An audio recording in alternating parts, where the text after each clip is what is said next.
Magandang araw po sa lahat. Ako po si Severiano Peralta, kasama ni Jansen Acol, para pag-usapan ng evolusyon ng alpabeto ng Pilipinas.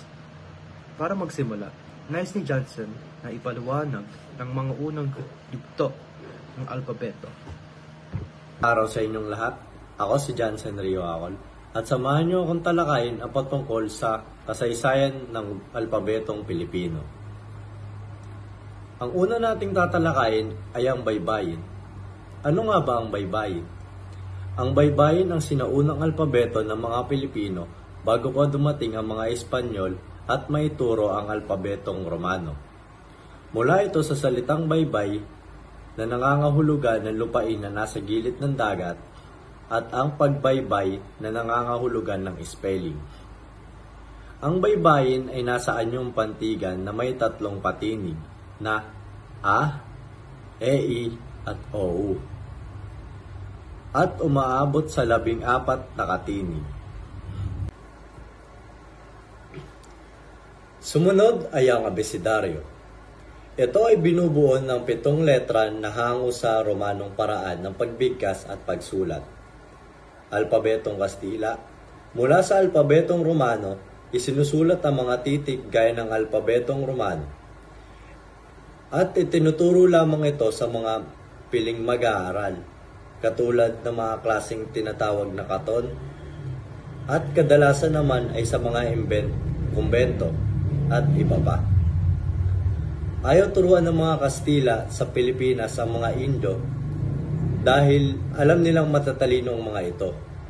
At kapag tinuruan ng wikang Espanyol, ay maiintindihan ng ginagawang panloloko sa kanila. Pilipinas lang ang dating kolonya ng Espanya na hindi natuto ng wikang Espanyol. Maliban sa mga intelektual na nasa alta sosyedad at gitnang uri o middle class. Ang abakada ay isinakatutubong alpabeto Latino ng mga wika ng Pilipinas. Ito rin ang original ng alphabet ng wikang pambansa batay sa Tagalog.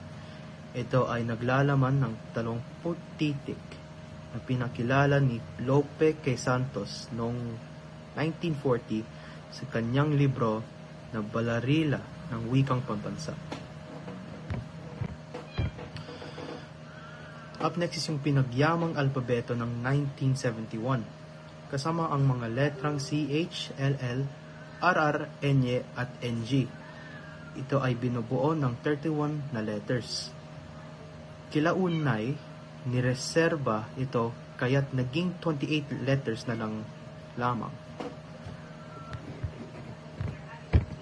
At lastly, yung bagong alpabeto Pilipino noong 1987 to present day. Binubuo ng 28 na titik, 5 ang patinig at 23 naman ang katinig, at paraang pagbigkas ay batay sa Ingles. Dito na nagtatapos ang ating talakayan. Naway may nakapulutan kayong aral at maraming salamat sa pakikinig.